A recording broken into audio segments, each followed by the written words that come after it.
کی ایک عظیم آیت الکرسی کی تفسیر پیش کرنا چاہتے ہیں۔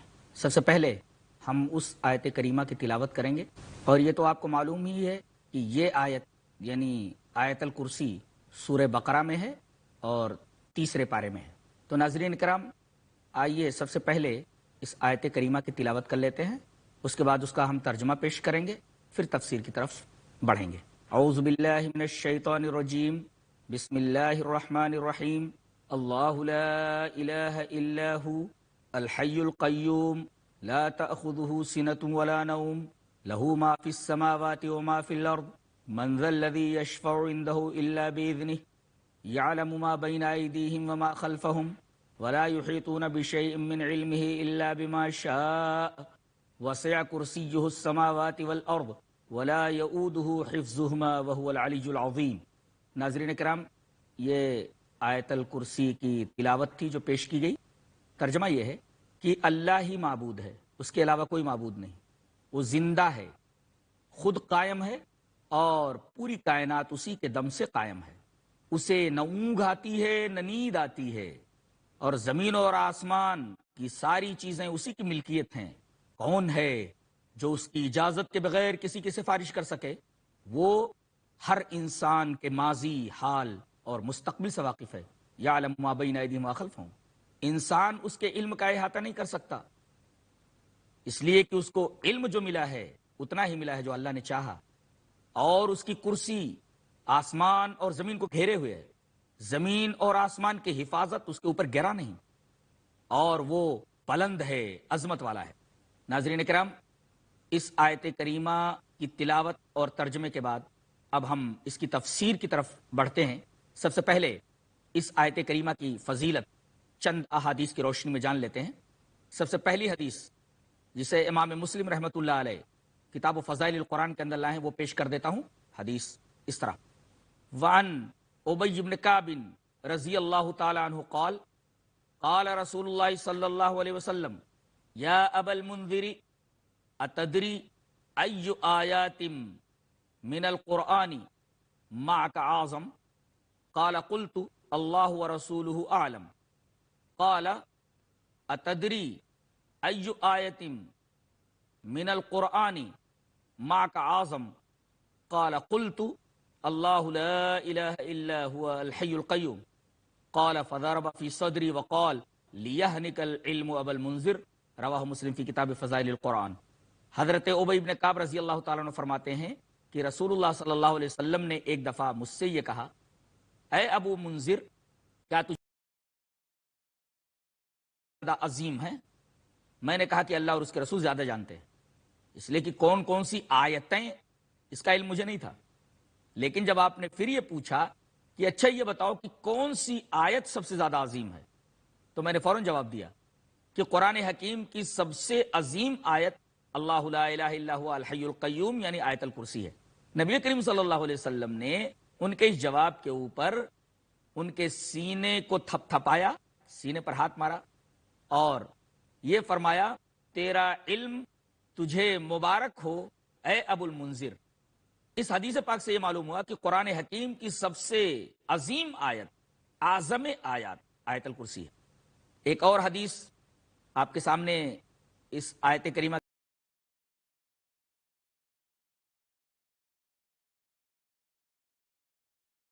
کی فضیلت میں پیش کر دینا مناسب سمجھتا ہوں۔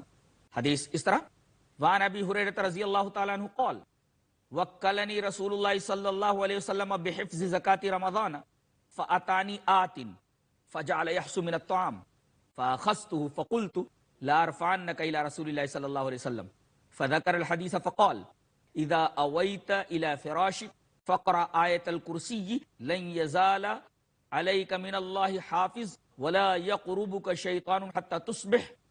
فقال النبی صلی اللہ علیہ وسلم صدقت وهو کذوب ذاک شیطان، رواہ البخاری فی کتاب بدء الخلق۔ حضرت امام بخاری رحمۃ اللہ علیہ اس حدیث پاک کو ایسے کتاب بدء الخلق کے اندر لائے ہیں۔ راوی حضرت ابو ہریرہ رضی اللہ تعالیٰ عنہ ہیں۔ حضرت ابو ہریرہ رضی اللہ تعالیٰ عنہ فرماتے ہیں کہ رمضان کے مہینے میں جو زکوٰۃ کے مال جمع ہو رہے تھے ان کے اوپر اللہ کے رسول نے مجھے نگراں بنا دیا کہ دیکھو کوئی چور ان مالوں میں سے کچھ چرا کر کے نہ لے جائے، میں حفاظت کرنے پر معمور کر دیا گیا. ایک رات میں نے دیکھا فَأَتَانِي آتٍ، ایک آدمی چپکے آیا اور فجعل یحسو من الطعام، لپ بھر بھر کر کے اپنے تھیلے کے اندر مال ڈالنے لگا. فَأَخَذْتُهُ، میں نے اس کو پکڑ لیا. فَقُلْتُ، کہا کہ یو تھیف، چور کہیں کا، تجھے شرم نہیں آتی کہ زکوٰۃ کے مال میں سے چوری کر رہا ہے؟ میں تجھے ضرور بھی ضرور نبی کریم صلی اللہ علیہ وسلم کے پاس لے جاؤں گا. لَأَرْفَعَنَّكَ إِلَىٰ رَسُولِ اللَّهِ صلی اللہ علیہ وسلم. اس نے کہا کہ مجھے چھوڑ دو، میں غریب آدمی ہوں، آئندہ ایسی حرکت نہیں کروں گا. حضرت ابو ہریرہ رضی اللہ تعالیٰ عنہ نے رحم کھا کر کے اس کو چھوڑ دیا. حضرت ابو ہریرہ نے اس بات کا ذکر نبی کریم صلی اللہ علیہ وسلم سے فرمایا. نبی نے فرمایا کہ وہ یہ کہہ کر کے گیا کہ نہیں آؤں گا، ضرور آئے گا وہ. حضرت ابو ہریرہ کو بڑی حیرت ہوئی، چوکنے ہو کر کے دوسری رات پھر بیٹھے، دیکھا کہ وہ چپکے آ رہا ہے اور لپ بھر بھر کر کے تھیلے میں ڈالنے لگا. حضرت ابو ہریرہ رضی اللہ تعالیٰ نے پھر اسے پکڑا، کہا کہ بیٹا اب تو میرے ہاتھ سے نہیں بچے گا، اب میں ضرور بھی ضرور تجھ کو نبی کریم صلی اللہ علیہ وسلم کے پاس لے کر جا کر ہی رہوں گا. پھر رونے لگا، کہا کہ میں کثیر العیال ہوں، بچے بھوکے مر رہے تھے، اور اس غریبی اور مفلسی اور تنگ دستی نے مجھے مجبور کیا میں چوری کروں، ورنہ میں چوری کرنے والا شخص نہیں ہوں، ایک بار اور چھوڑ دیجئے. حضرت ابو ہریرہ نے ترس کھا کر کے اس کو پھر چھوڑ دیا. اور پھر نبی سے جب تذکرہ کیا تو نبی کریم صلی اللہ علیہ وسلم نے فرمایا وہ اپنی حرکت سے باز نہیں آئے گا، تیسری مرتبہ بھی آئے گا. حضرت ابو ہریرہ کو بڑی حیرت ہوئی کہ نبی کریم صلی اللہ علیہ وسلم فرما رہے تیسری مرتبہ بھی آئے گا. چاقو چوبند ہو کر کے بیٹھے، دیکھا کہ رات جب کافی گزر گئی، دھیرے دھیرے وہ مال کی طرف بڑھا اور لپ بھر بھر کر کے تھیلے میں ڈالنے لگا.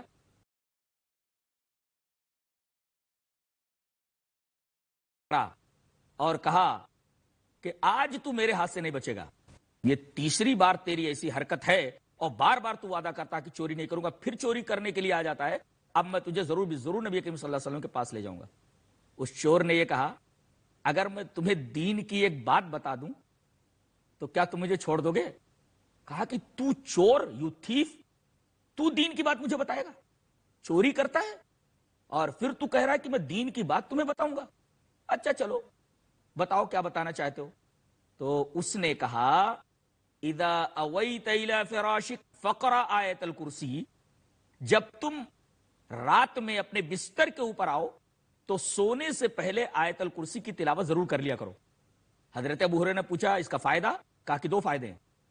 لن یزال علیک من اللہ حافظ، اللہ تبارک و تعالی اس آیت کریمہ کے پڑھنے کی وجہ سے تیرے اوپر ایک حفاظت کرنے والا مقرر کر دے گا اور وہ تیری حفاظت کرے گا. ایک فائدہ تو یہ، اور دوسرا فائدہ یہ ہے کہ ولا یقربک الشیطان حتی تصبح، کوئی شیطان صبح تک تیرے قریب نہیں آئے گا. اگر تو نے سوتے وقت یہ آیت کریمہ پڑھ لی آیت الکرسی تو صبح تک کوئی شیطان تیرے قریب نہیں آئے گا. حضرت ابو ہریرہ رضی اللہ تعالی عنہ نے اس کو چھوڑ دیا. نبی کریم صلی اللہ علیہ وسلم سے صبح جب تذکرہ کیا تو حضرت ابو ہریرہ رضی اللہ تعالی عنہ کہ حیرت کی انتہا نہ رہی جب نبی کریم صلی اللہ علیہ وسلم نے یہ فرمایا کہ یہ بات جو اس چور نے کہی بالکل صحیح ہے، اس کی بات بالکل سچی ہے، لیکن وہ جھوٹا ہے، جھوٹے نے سچی بات کہی. کہا کہ اللہ کے رسول یہ کیسے؟ کہا وہ انسان نہیں شیطان تھا جو انسانی شکل میں زکوٰۃ کا مال چوری کرنے کے لیے آیا تھا. ناظرین کرام، اس حدیث پاک سے یہ پتا چلا کہ شیطان انسان کے روپ میں آ سکتا ہے. ایک بات تو یہ معلوم ہے، اور دوسری بات یہ معلوم گھر میں گناہوں کے آلات اور اسی طریقے سے دین اسلام سے بیزاری اور دوری کا ماحول بنائے رہتے ہیں. نتیجہ یہ ہوتا ہے کہ شیطان ان کے گھر میں در آتا ہے اور جب برکتیں ختم ہو جاتی ہیں تو ادھر ادھر دوڑتے پھرتے ہیں کہ کس طریقے سے گھر کی اس بے برکتی کو ختم کیا جائے. علاج کہاں ہے اور ڈھونڈتے کہاں ہیں. اور تیسری بات یہ معلوم ہوئی کہ آیت الکرسی کی فضیلت یہ ہے کہ کوئی آدمی اگر رات کو سونے سے پہلے اس کی تلاوت کر لے تو اللہ تبارک و تعالیٰ کی طرف سے ایک محافظ، ایک حفاظت کرنے والا اس کے اوپر مقرر کر دیا جائے گا جو اس کی حفاظت کرے گا. اور دوسرا فائدہ یہ ہوگا کہ صبح تک اس کے پاس کوئی شیطان نہیں آئے گا. اور سب سے اہم بات یہ معلوم ہوئی کہ کوئی شخص دین کے نام پر کوئی بات سنے، چاہے کسی عالم نے کہا ہو، کسی مولوی نے کہا ہو، کسی پیر یا فقیر نے کہا ہو، بڑی سے بڑی شخصیت نے کہا ہو، بات کو سننے کے بعد اس کی تحقیق کر لے کہ یہ جو بات دین کے نام پر کہی گئی ہے کیا قرآن اور حدیث سے ثابت ہے؟ اگر قرآن و حدیث سے ثابت ہے تو لے لے، اور اگر قرآن و حدیث سے ثابت نہیں ہے تو اس کو چھوڑ دے۔ ناظرین اکرام، یہاں وقت ہو گیا ہے ایک چھوٹے سے بریک کا، تھوڑی دیر کے بعد انشاءاللہ ہم پھر آپ کی خدمت میں حاضر ہوتے ہیں۔ السلام علیکم ورحمۃ اللہ وبرکاتہ۔ آیت الکرسی کی تفسیر جاری ہے۔ ہم نے اس سے پہلے اس آیت کریمہ کی تلاوت آپ کے سامنے پیش کی، ترجمہ پیش کیا، اور فضیلت پر 2 احادیث آپ کے سامنے پیش کی۔ اب ہم اس آیت کریمہ کی تفسیر کی طرف آتے ہیں۔ غور کیا جائے تو اس پوری آیت کے اندر 10 جملے ہیں، یعنی 10 سینٹنسز، 10 جملے ہیں۔ اور حیرت کی بات تو یہ ہے کہ پہلا جملہ دعویٰ ہے اور بعد کے جو 9 جملے ہیں وہ اسی دعوے کی دلیل ہیں۔ گویا اللہ لا الہ الا ہو، اللہ ہی معبود ہے، اللہ کے سوا کوئی معبود نہیں، یہ ایک دعویٰ ہے۔ دعویٰ یہ کیا گیا کہ اللہ کے علاوہ کوئی معبود نہیں، اللہ ہی معبود ہے۔ اب سوال یہ پیدا ہوتا ہے کہ بھئی اللہ ہی معبود کیوں؟ اس کے علاوہ اور کوئی عبادت کے لائق کیوں نہیں ہو سکتا؟ تو اس دعوے کی دلیل ان 9 جملوں کے اندر دی گئی ہے جو اس جملے کے بعد آئے ہیں۔ پہلا ٹکڑا، وہی عبادت کے لائق ہے، اس کے علاوہ کوئی عبادت کے لائق نہیں، اس لیے کہ وہ زندہ ہے، الحی، زندہ ہے۔ اب سوال یہ پیدا ہوا کہ ٹھیک ہے وہ زندہ ہے، کیا کبھی مر جائے گا؟ تو القیوم سے اس شبہے کا جواب دیا گیا، نہیں، وہ زندہ ہے، ہمیشہ زندہ رہے گا، قائم رہے گا۔ ارے وہ خود قائم ہے اور پوری کائنات اسی کے دم سے قائم ہے۔ پھر یہ سوال پیدا ہوا کہ ٹھیک ہے وہ زندہ ہے، ہمیشہ قائم رہنے والا ہے، کبھی مرے گا نہیں، لیکن کیا کبھی وہ سو بھی جاتا ہے کہ کوئی دعا کرنے والا ہو اور دعا کر رہا ہو اور وہ سویا پڑا ہو، اس کی دعا کو نہ سن سکے؟ اس شبہے کا جواب دیا گیا، نہیں، ایسا نہیں ہے۔ لا تاخذہ سنۃ ولا نوم، نہ اسے اونگ آتی ہے نہ اسے نیند آتی ہے۔ ناظرین کرام، اس ٹکڑے کے اندر 2 باتیں کہیں گئی۔ اسے اونگ نہیں آتی، جس کو عربی میں سینا کہتے ہیں، سینتن مانے اونگ، ایسے ایسے اس کو اونگ کہتے ہیں، اور نوم کہتے ہیں سو جانا۔ تو پہلے اونگ کا لفظ آیا، سینتن کا، بعد میں نوم کا۔ نقطہ یہ ہے کہ اونگ یہ غفلت کی ابتدا ہے، اور نوم یعنی سو جانا یہ غفلت کی انتہا ہے۔ اور اللہ تبارک و تعالیٰ کی ذات ایسی ہے جو غفلت کی ابتدا سے بھی پاک ہے اور غفلت کی انتہا سے بھی پاک ہے۔ وہ کسی لمحے نہ تو اونگتا ہے اور نہ سوتا ہے۔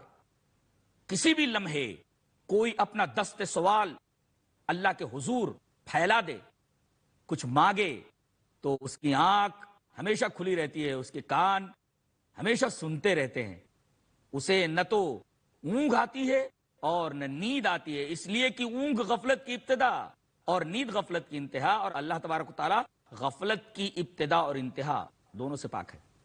اس کے بعد ایک سوال پیدا ہوا، اللہ تبارک و تعالی نے وہ چیز اس کو دی نہیں، تو کیا کائنات میں کوئی ایسی ہستی ہے جو ڈرا دھمکا کر کے اللہ تبارک و تعالی کو زور زبردستی کر کے وہ چیز اس بندے کو دلوا سکے؟ اس کا جواب دیا گیا، ایسا نہیں ہے۔ زمین اور آسمان میں جتنی چیزیں ہیں سب اس کی ملکیت ہیں اور وہ سب کا آقا ہے۔ غلام کی کیا مجال کہ وہ آقا کے اوپر جبر کر سکے، آقا کو دھمکی دے سکے، آقا کو ڈرا سکے؟ اب سوال یہ پیدا ہوا، ٹھیک ہے ڈرا دھمکا کر کے اس کو منوایا نہیں جا سکتا، سفارش کر کے تو وہ چیز حاصل کی جا سکتی ہے؟ تو اس کا جواب دیا گیا، من ذا الذی یشفع عندہ الا باذنہ، کون ہے جو اللہ کے حکم کے بغیر کسی کی سفارش کر سکے؟ اللہ جب تک کسی کو حکم نہ دے، اجازت نہ دے، تب تک کسی آدمی کو کسی کے حق میں سفارش کرنے کی اجازت نہیں ہے۔ اس کے بعد ایک سوال پیدا ہوا کہ یہ جو سفارش کرنے والا ہے، سفارش کرتے وقت کیا یہ تاثر دینا چاہتا ہے کہ میں اللہ کی معلومات میں اضافہ کر رہا ہوں، اور اللہ تبارک و تعالی کو مشفوع کے بارے میں اتنا علم نہیں ہے جتنا کہ شافع کو ہے، سفارش کرنے والے کو ہے؟ اس شبہے کا جواب اس ٹکڑے سے دیا گیا، یعلم ما بین ایدیہم وما خلفہم، اللہ کو انسان کے ماضی، حال اور مستقبل سب سے واقفیت ہے۔ ہر انسان کے ماضی سے واقف ہے، ہر انسان کے حال سے واقف ہے، ہر انسان کے فیوچر سے واقف ہے، مستقبل سے واقف ہے، تو سفارش کرنے والا اللہ تبارک و تعالیٰ کی معلومات میں کیا اضافہ کرے گا؟ اس کی کیا مجال، اس کی کیا حقیقت، اس کی کیا حیثیت کہ اللہ تبارک و تعالیٰ کی معلومات میں اضافہ کر سکے؟ پھر ایک سوال پیدا ہوا کہ معلومات میں اضافہ کیوں نہیں کر سکتا آدمی؟ اللہ کی معلومات میں اضافہ کیوں نہیں ملا جتنا اللہ تبارک و تعالیٰ نے اسے دیا ہے؟ اس سے زیادہ اسے علم ہی نہیں ہے۔ انسان کے پاس جو علم ہے وہ اللہ تبارک و تعالیٰ کا دیا ہوا ہے۔ اب جب اس کا علم عطائی ہے، اللہ کا دیا ہوا ہے، تو یہ بیچارہ اللہ تبارک و تعالیٰ کی معلومات میں کیا اضافہ کر سکتا ہے؟ پھر ایک سوال پیدا ہوا کہ اللہ تبارک و تعالیٰ کی حکومت کائنات کے چپے چپے پر ہے، کہیں کوئی چپا ایسا ہے جہاں اس کی حکومت نہیں ہے؟ کا جواب دیا گیا، کائنات کے ذرے ذرے پر اس کی حکومت ہے۔ وَلَا يُحِيطُونَ بِشَيْءٍ مِّنْ عِلْمِ إِلَّا بِمَا شَاءَ وَسِعَ كُرْسِيُّهُ السَّمَاوَاتِ وَالْأَرْضَ۔ زمین اور آسمان کا ہر گوشہ ایسا ہے کہ اس کی کرسی اس گوشے کو گھیرے ہوئے ہے۔ یعنی کائنات کا کوئی چپا ایسا نہیں ہے جہاں پر کسی اور کا اقتدار چلتا ہو، کسی اور کی حکومت چلتی ہو۔ ہر چپے پر اللہ تبارک و تعالیٰ ہی کا اقتدار ہے اور اسی کی حکومت چلتی ہے۔ اب یہ سوال پیدا ہوا، یہ پوری کائنات اکیلے وہ کیسے سنبھال رہا ہے؟ کیسے اس کی حفاظت کر رہا ہے؟ کیا یہ اس کے اوپر بھاری تو نہیں ہے کہ پوری کائنات کو اکیلے سنبھالے ہوئے؟ یہ بات اس کے اوپر گراں تو نہیں ہے؟ اس کا جواب بعد کے ٹکڑے سے دیا گیا، وَلَا يَؤُودُهُ حِفْظُهُمَا۔ دونوں کی حفاظت یعنی آسمانوں اور زمینوں کی حفاظت اس کے اوپر گراں نہیں ہے، اکیلے ہی پوری کائنات کے چپے چپے کو سنبھال رہا ہے۔ اللہ کمال علم رکھتا ہے، کمال قدرت رکھتا ہے۔ 12ویں پارے کے شروع میں سورہ ہود کے اندر اللہ تبارک و تعالیٰ نے ارشاد فرمایا، وَمَا مِن دَابَّةٍ فِي الْأَرْضِ إِلَّا عَلَى اللَّهِ رِزْقُهَا وَيَعْلَمُ مُسْتَقَرَّهَا وَمُسْتَوْدَعَهَا كُلٌّ فِي كِتَابٍ مُبِينٍ۔ زمین کے اوپر جتنے بھی چلنے والے جاندار ہیں، اللہ تبارک و تعالیٰ کے اوپر ان کے رزق کی ذمہ داری ہے، سب کو رزق دے رہا ہے۔ ناظرین کے پتھر کے اوپر چل رہا ہوتا ہے، اللہ تبارک و تعالیٰ اس کے پاس اس کا رزق پہنچا دیتا ہے۔ اس میں دو باتیں ہیں، ایک تو یہ کہ اس کیڑے کے بارے میں اللہ جانتا ہے کہ اس نے کھانا کھایا ہے نہیں کھایا، اور رزق اس تک پہنچا دیتا ہے۔ اس کا مطلب یہ ہوا کہ اس کیڑے کے بارے میں علم رکھنا یہ اس کے کمال علم کی دلیل ہے، اور اس تک روزی پہنچا دینا یہ اس کے کمال قدرت کی دلیل ہے۔ تو اللہ تبارک و تعالیٰ کمال علم سے متصف ہے اور کمال قدرت سے بھی متصف ہے۔ ساتھ ساتھ اللہ تبارک و تعالیٰ نے یہ بھی ارشاد فرمایا، وَيَعْلَمُ مُسْتَقَرَّهَا وَمُسْتَوْدَعَهَا۔ یہ کہاں زندگی کے اکثر ایام گزارے گا اور کہاں یہ دفن ہوگا۔ بہت سارے لوگ زندگی بھر گاؤں میں رہتے ہیں، بیمار ہوئے بمبئی آ گئے یا کسی شہر میں آ گئے، وہیں ان کا انتقال ہو گیا۔ ان کے خواب و خیال میں بھی یہ نہیں رہتا ہوگا کہ زندگی بھر ہم جس گاؤں میں رہے اس گاؤں کے قبرستان میں ان کو دفن نہیں کیا جائے گا۔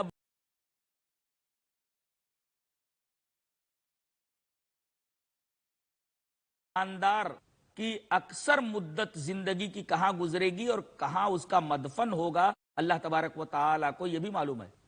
وَلَا يَؤُودُهُ حِفْظُهُمَا۔ زمین اور آسمان کی حفاظت اس کے اوپر گراں نہیں ہے، وہ اکیلا ہی پوری کائنات کو سنبھال رہا ہے۔ اور آخری ٹکڑا اللہ تبارک و تعالیٰ کی دو صفتوں کے ساتھ ہے، یعنی اس آیت کریمہ کا اختتام اللہ تبارک و تعالیٰ کی دو عظیم صفتوں کے اوپر ہو رہا ہے۔ وہ عظیم صفتیں ہیں العلی اور العظیم۔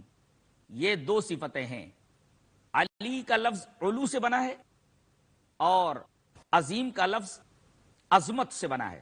علو کے اندر عظمت سے زیادہ بلندی ہوتی ہے، اس میں بلندی کا لحاظ زیادہ کیا جاتا ہے۔ اصل میں عربی میں تین الفاظ ہیں، ایک ہے کبریائی اور ایک ہے عظمت اور ایک ہے علو۔ کبریائی کے اندر بڑائی کا مفہوم زیادہ پایا جاتا ہے، اس کے مقابلے میں علو کے اندر بڑائی کا مفہوم کم پایا جاتا ہے۔ دونوں کے اندر بڑائی کا مفہوم ہے، لیکن کبریائی کے اندر بڑائی کا مفہوم زیادہ ہے بالمقابل علو کے۔ اور کبریائی اور عظمت میں فرق یہ ہے، اللہ کے رسول صلی اللہ علیہ وسلم کی ایک حدیث کے اندر